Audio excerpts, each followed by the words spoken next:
श्रीकांत बघ ना, देव कायमच किर्लोस्कर कुटुंबाच्या पाठीशी असतो. म्हणूनच संकट येतात आणि निघून जातात. देवाची ही अशीच कृपा आपल्याबरोबर राहू दे बाबा.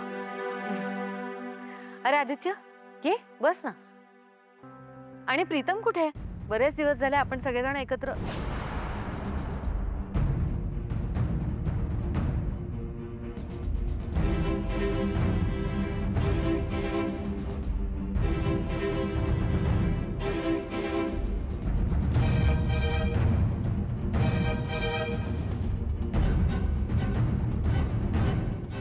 बापरे, वहिनीने एवढी झोप आली.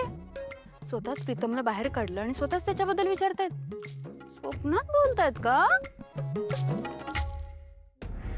आई, तुला प्रीतमची आठवण येतेय ना? खूप उशीर झालाय, झोपायला जाऊया.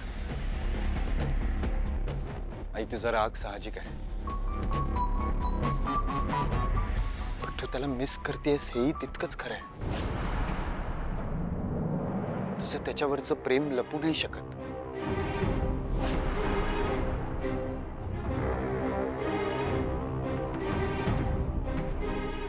तुझी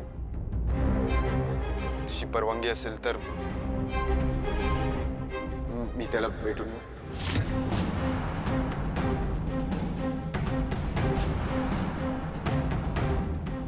आई,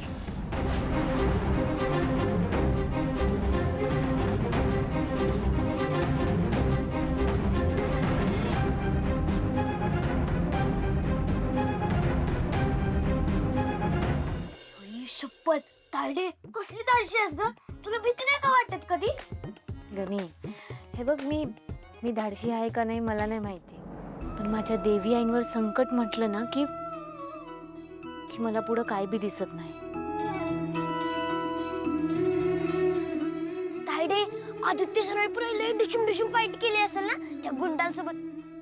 सांग की काय झालं? हे बघ, पहिल्यापासून सगळं अगदी व्यवस्थित सांग. ते पिक्चरची स्टोरी सांगतात ना, एकदम तसं सांग. सांगते.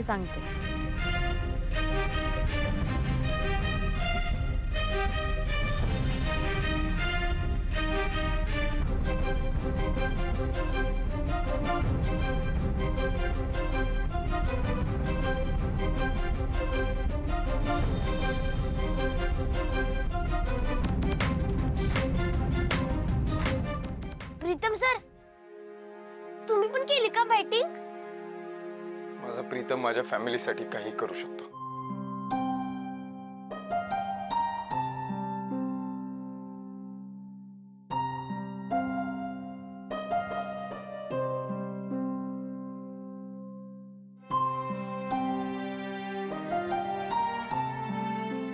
अगदी राम लक्ष्मणाची भेट झाल्यासारखं वाटतं. तुम्ही बसा ना, बसा. भाव, तुला माहित आहे, आज प्रीतम सरांची बी लई मदत झाली या समद्यात.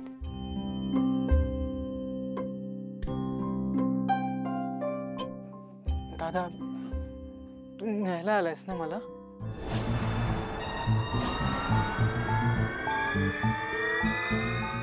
हा, आईनेच पाठवलं ना तुला इथे. तिने माफ केलं ना मला. चल आपण घरी जाऊच. नाही, मी त्यासाठी नाही आलो. थोडा वेळ लागेल, पण होईल, सगळं ठीक होईल. आईचा रागही निघून जाईल ना. किती दिवस यार अजून दादा? हा, अरे मी असं अपराधासारखं नाही उभं राहू शकत तिच्यासमोर. हो, मी समजतोय. तिची नजर आहे ना, ती असं वाटतं ना की गायब होऊन जावं रे, तिच्या समोरच उभं राहू नये. आणि या आधी तिने माझ्या किती चुका माफ केल्यात ना? केल्यात की नाही? हो ना. त्यावेळेस का रे असं? यार दादा, प्लीज काहीतरी कर आणि मला आपल्या घरी घेऊन चल प्लीज. असं अपराधासारखं नाही राहू शकत रे. असं वाटतं ना ती मला तिचा मुलगा म्हणूनच नाकारते.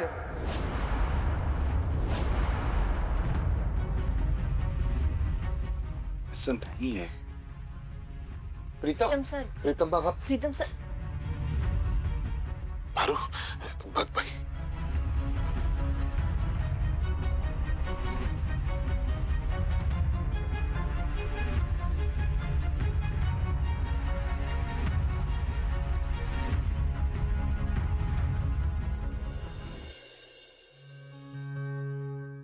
तुमचा भाऊ काय करतोय ते बघा जरा.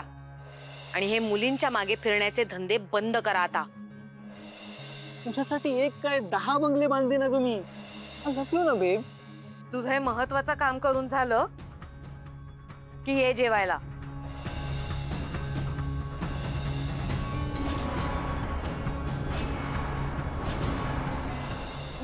मी प्रेग्नंट आहे आणि माझ्या पोटात वाढणाऱ्या बाळाचा बाबा मला आणि माझ्या बाळाला स्वीकारायला तयार नाहीये.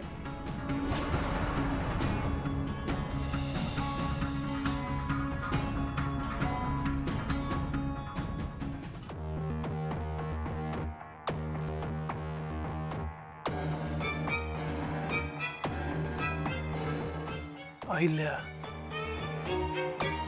हे बघ, प्रीतम तुझा मुलगा आहे हे तू नाकारू शकत नाहीस.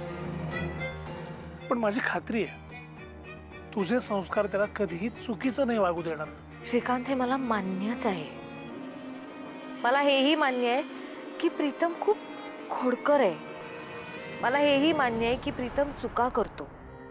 आजपर्यंत त्यांनी जे काय केलंय आपण सगळ्यांनी बघितलंय. पण तो असं वागेल असं मला नाही वाटत अरे. पण हे त्याने स्वतःनी कबूल करायला पाहिजे. तो एकदाही असं म्हणालेला नाहीये की आई हे मी केलेलं नाहीये, मी चुकीचं वागलेलो नाहीये. फक्त त्याच्या एका शब्दावर मी स्वतः त्याला घरात घेऊन येईन. पण तोच जर स्वतःला निर्दोष मानत नसेल तर मला सांग मी काय करू.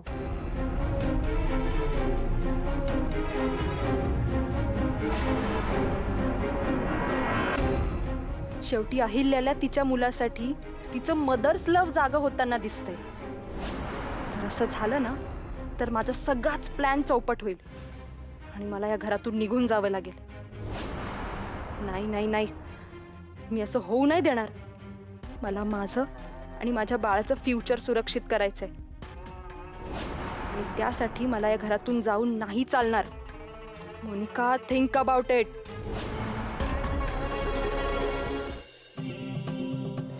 तू मोनिकासाठी आवळा, कैरी हे सगळं घेऊन गेला होतास का? तुला माहिती आहे का ती प्रेग्नंट आहे ते? जरी प्रीतम माझा मुलगा असला तरी कुठल्याही मुलीवर अन्याय होताना मी बघू शकत नाही. प्रिया, परिस्थिती कशीही असो, माझं प्रेम खरं आहे. एक साधा ठोस पुरावा नाहीये तुमच्याकडे प्रीतम.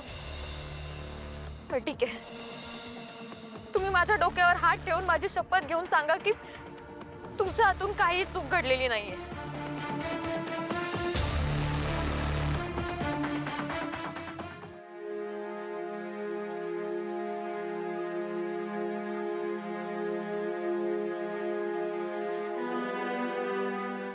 प्रीतम सर,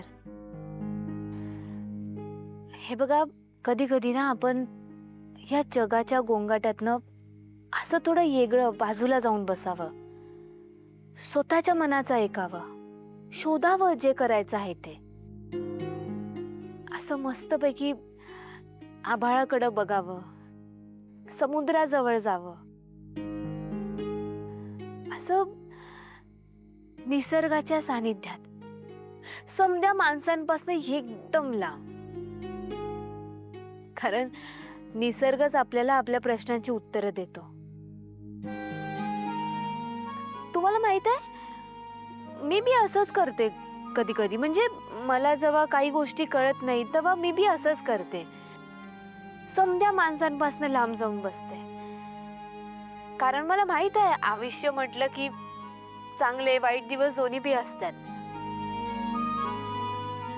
आणि हे वाईट दिवस आहेत ना, ते जास्त दिवस राहत नाहीत प्रीतम सर, असे पटदिशी निघून जातात.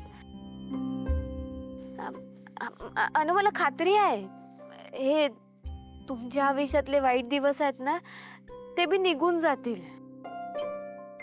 तुम्ही फक्त विश्वास ठेवा, समद समद ठीक होईल. आणि आम्ही आहोत ना, हम्म. आम्ही आहोत तुझ्यासोबत. तुझ्या चांगल्या वाईट सगळ्या दिवसांमध्ये आम्ही तुझ्या सोबत आहोत. तू फक्त असं अपसेट नको राहूस यार. जसं तो असं सगळ्यांसोबत तू मस्करी करत असतो, हसत खेळत राहत असतो, तेच बघायला आवडतं. तुझी स्माइल खूप मिस करतो. ब्रो हस ना. Come on. तुझा भाऊ सांगतोय, तू म्हणतो ना भाई बोला भगवान बोला. प्लीज हस ना, प्लीज. Come on bro. हा दादा, तिच्या आईने आपल्या मुलाचा चेहरा बघणं नाकारलाय. तो मुलगा कसा हसेल सांग ना. प्रीतम सर, ते दिवस बी लवकर येतील, माहित आहे मला. आणि हा, तुमच्या माहितीसाठी सांगते मी, देवी यांना समज माहित आहे. हा म्हणजे त्यांना माहित आहे की तुम्ही इकडे आमच्याकडे राहताय. मीच सांगितलं आहे त्यांना. याचा अर्थ लक्षात येतोय तुमच्या की देवी यांना त्यांच्या मुलाची काळजी आहे. त्यांना त्यांना त्यांचा मुलगा त्यांच्या नजरेसमोर पाहिजे. मला खात्री आहे देवी आई हळूहळू समजून घेतील तुम्हाला.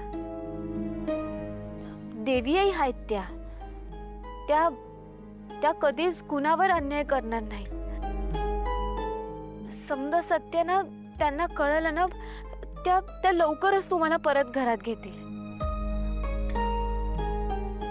तुला खरंच असं वाटतं पार?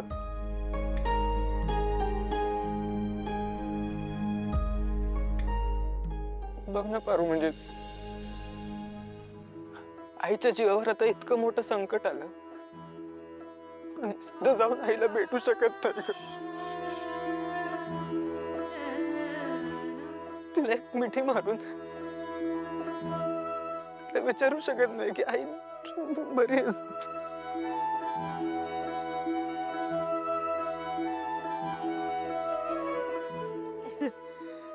यार, तिकडे माझी बायको रात्रंदिवस रडत असेल.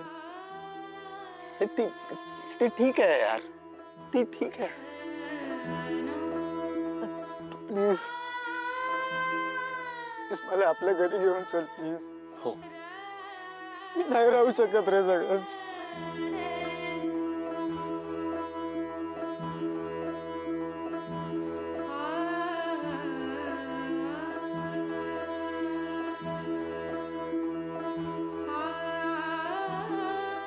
प्रीतम सर, जसं तुमचं समद्यांवर प्रेम आहे ना, तसंच घरातल्या समद्यांचं तुमच्यावर प्रेम आहे. तुम्हाला या अशा अवस्थेत बघून ना कुणी बी स्वस्थ नाही बसलेलं. समद्यांच्या डोक्यात ना एकच विचार सुरू आहे की प्रीतम सरांना या समद्या परिस्थितीतनं या संकटातनं बाहेर कसं काढायचं. सर, तुम्ही फक्त विश्वास ठेवा समद्यांवर. काहीतरी मार्ग सापडेल, समजा ठीक होईल.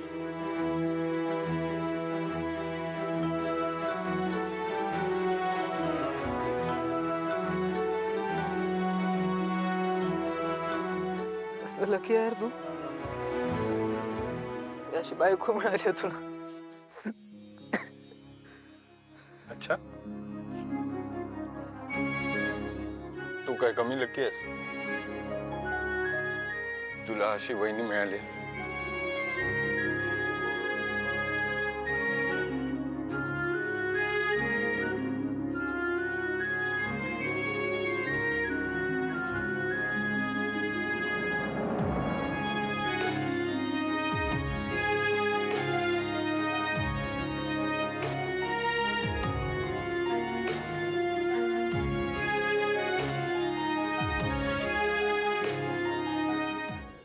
उद्याच्या मीटिंग्स बद्दल बोलून घेते. हो, काही हरकत नाही. हा, प्रीतम,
माझ्या रूम मध्ये पाणी सुद्धा ठेवलं नाहीये आणि वरून ही खिडकी पण बंद केली नाहीये. सगळी कामं मीच करायचीत का या घरात?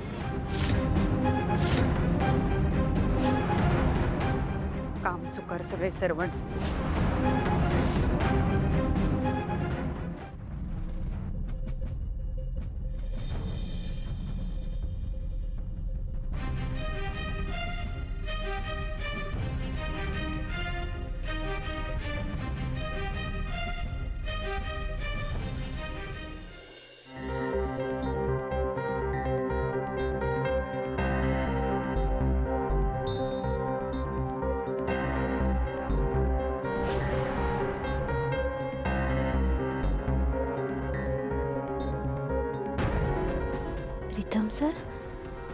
प्रीतम सर कुठे गेले? प्रीतम सर नक्की देवी आईंना भेटण्यासाठी बंगल्यात गेले असणार.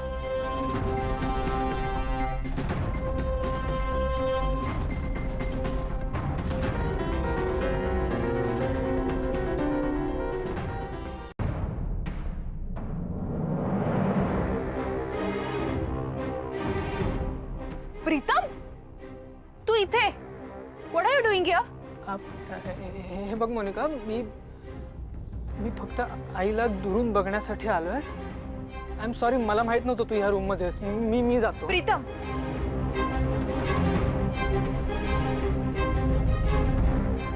करेक्ट टाइम आहे. जेव्हा प्रीतम अर्ध्या रात्री माझ्या रूम मध्ये आल्याचं अहिल्यासमोर येईल तेव्हा तिला या गोष्टीचा प्रूफ मिळेल. आणि हो, तिला जो तिच्या मुलाचा पुळका येत होता ना त्यावर पडदा पाडता येईल.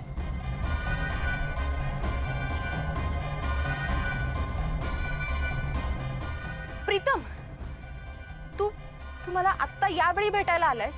इतके दिवस तुला साधी चौकशी सुद्धा करावीशी वाटली नाही. चौकशी काय, तुला आठवण सुद्धा आली नसणार. बरं, आलायस तर आलायस, इतक्या रात्री आम्हाला भेटायला आलायस. दिवसा तर मला आणि आपल्या बाळाला नाकारतोस आणि रात्री आम्हाला भेटायला येतोस. ऐक ना, बघ तुझा काय ते गैरसमज होतोय. मी म्हंटल ना, मी फक्त आईला बघण्यासाठी आलेलो. अरे मी कशी शांत राहू? तू आपलं नातं जगासमोर का स्वीकारत नाहीयेस प्रीतम? तुला माझी आणि आपल्या बाळाची इतकी काळजी वाटते, तुझं माझ्यावर इतकं प्रेम आहे, मग हे सगळं अहिल्या मॅडमला क्लिअर कर ना. मग आपल्याला असं लपून छपून नाही भेटावं लागणार. प्रीतम ऐक माझं, मी काय बोलते ते.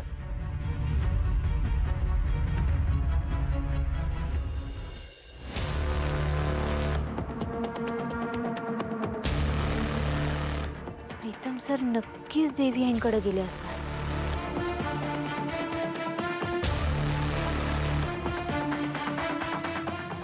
प्लीज गप्प. प्रीतम ऐक. अरे बाप रे, प्रीतम काय रे, इतक्या रात्री या मोनिकाच्या रूम मध्ये काय तू ना थांब, आता वहिनीनं सांगते. आलंच वहिनी, हे बघा इतक्या रात्री मोनिकाच्या रूम मध्ये काय करतोय हा? आई मी सांगते. माझं प्रेम त्याला इथपर्यंत घेऊन आलं.